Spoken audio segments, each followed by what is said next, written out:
It's challenging to test the truthfulness of the Bible, as it all took place around 2,000 to 4,000 years ago. Jesus' followers recorded that he healed the sick and performed many other miracles, but some say it may just have been the imagination of his disciples. Even today, Christians have faith in Jesus and they say that he is still alive, but not everyone thinks alike. On the whole, people don't rise from the dead. Once people are dead, they stay dead. There's the same amount of evidence that Jesus rose from the dead as there is that Julius Caesar rose from the dead. It's almost impossible to prove that Jesus rose from the dead. On top of this, Christians not only say that Jesus rose from the dead, but they also claim that he heals people's lives today. Later I slipped 2 discs in my neck and had 9 years of neck pain, 6 operations, and God never healed me during that period of time. And 9 years later, after the first incident, God healed me one day. The doctors actually said to me, Simon, you're dying. There's nothing we can do. Your liver is really in a mess. And these guys who I'd met who were in the Christian faith, they told me about this guy Jesus. They said, if you call on his name, he is the only one that can heal you. And I had no choice. And I walked into the surgery, and as soon as before I'd even sat down, the doctor looked at me and he said, Simon, you've met Jesus. I said, how do you know that? He said, because you're completely changed. You're a completely changed man. You're totally different. You're just something else. And I said, I've never felt so well in all my life. He said, I expect you're going to tell me that you're going to get well. I said, I am. I said, look. He said, I've been a doctor for about 30 years. And he said, I've had maybe 2 or 3 other patients that have come in and they've had the same experience that you've had.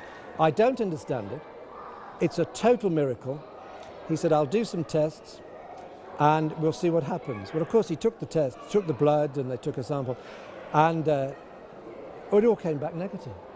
It wasn't the doctors, it wasn't my finances, it wasn't my friends, and it wasn't any medication. It was Jesus, because I called on the name of Jesus and he healed me. That was when the tumor was discovered, and immediately they rushed her down to Great Ormond Street Hospital. And immediately she came out of the scan room. She just, we called out her name and she'd gone into a coma. In fact, we were told at that point not to expect her to survive the night.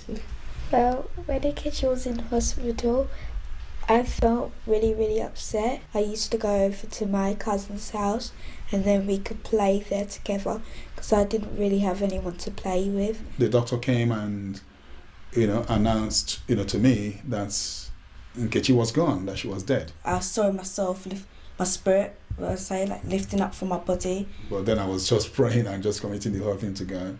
And she tapped me and said, Dad, I said she has gone. I left her and then went over to Nkechi and, we were there praying. The nurses were there now trying to unplug whatever, all the gadgets that had been plugged into her. And I called my brother-in-law. So we just gathered there and we, just praying and just trusting God for what he had promised us that he could do. And the Lord turned the situation around. The Lord turned it around and life came back. For 2 to 3 days, she hasn't had oxygen supply at all to the brain. So she was brain dead. That was the second time they were now declaring her dead.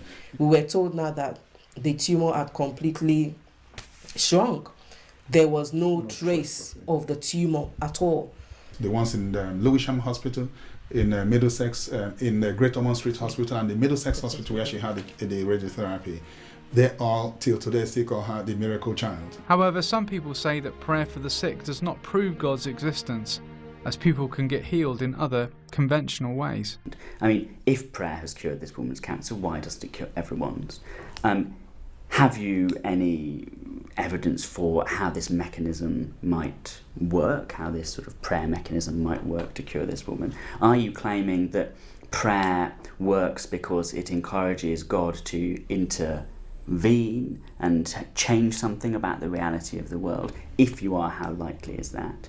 If it's true that God does intervene and change this about this woman, why does he do it for her and not for others? What does that say about God? Is it very moral to save some people through the art because they've arbitrarily been prayed for, and not to save others even if they have been prayed for? If it's not moral, does that make God immoral? If God's immoral, why are you worshipping him anyway? Why would God concern himself with the cancer of one person and not another? Why would he concern himself with cancer and not with volcanoes, earthquakes, typhoons or cyclones? It could be easy to be sceptical of these testimonies and to reject most of them as untrue.